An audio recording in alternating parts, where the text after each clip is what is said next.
जैसे जैसे बिहार में विधानसभा चुनाव नजदीक आ रहे हैं, राज्य की सियासत गर्माती जा रही है।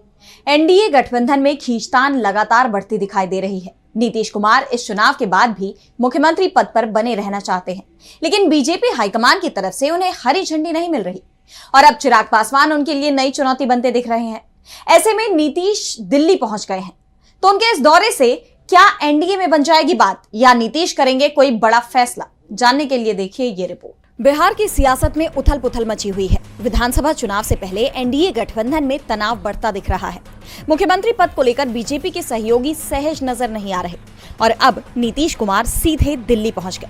महज 12 दिनों के अंदर उनका ये दूसरा दिल्ली दौरा है, जिसके बाद सवाल उठ रहे हैं कि क्या वो हाईकमान से डायरेक्ट बात करने दिल्ली आए हैं। हालांकि बताया ये जा रहा है कि उनका ये दौरा राजनीतिक नहीं है। जेडीयू के सीतामढ़ी से सांसद देवेश चंद्र ठाकुर के गृह प्रवेश का कार्यक्रम है और उसमें शामिल होने के लिए वो दिल्ली आए हैं। लेकिन उनके दौरे ने सियासी हलकों में चर्चाओं को जोर दे दिया है, क्योंकि नीतीश मुख्यमंत्री पद को लेकर अड़े हुए हैं। लेकिन बीजेपी की तरफ से अभी तक ये आधिकारिक रूप से नहीं कहा गया कि एनडीए का सीएम फेस नीतीश ही रहेंगे। इस बीच अब बिहार की सियासत में केंद्रीय मंत्री चिराग पासवान की भी एंट्री हो गई है। चिराग कह तो रहे हैं कि सीएम नीतीश ही रहेंगे, लेकिन उनका ये दावा महज सियासी बयान है या हकीकत, ये फिलहाल नहीं बताया जा सकता। ऐसे में नीतीश की हाईकमान से नाराजगी बढ़ती जा रही है। वैसे बीजेपी की टेंशन केवल नीतीश ही नहीं बढ़ा रहे, एनडीए के बाकी सहयोगी भी तेवर दिखा रहे हैं।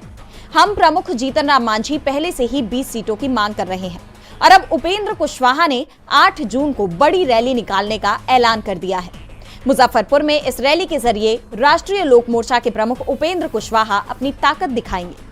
बताया जा रहा है कि एनडीए से उपेंद्र कुशवाहा की नाराजगी इस वजह से है क्योंकि कुशवाहा को लगता है कि उन्हें डुबाने की कोशिश हो रही है। वो चेतावनी भी दे चुके हैं कि वे जिस नाव पर सवार हैं, अगर उन्हें डुबाने की कोशिश हुई तो वो नाव भी डूब जाएगी।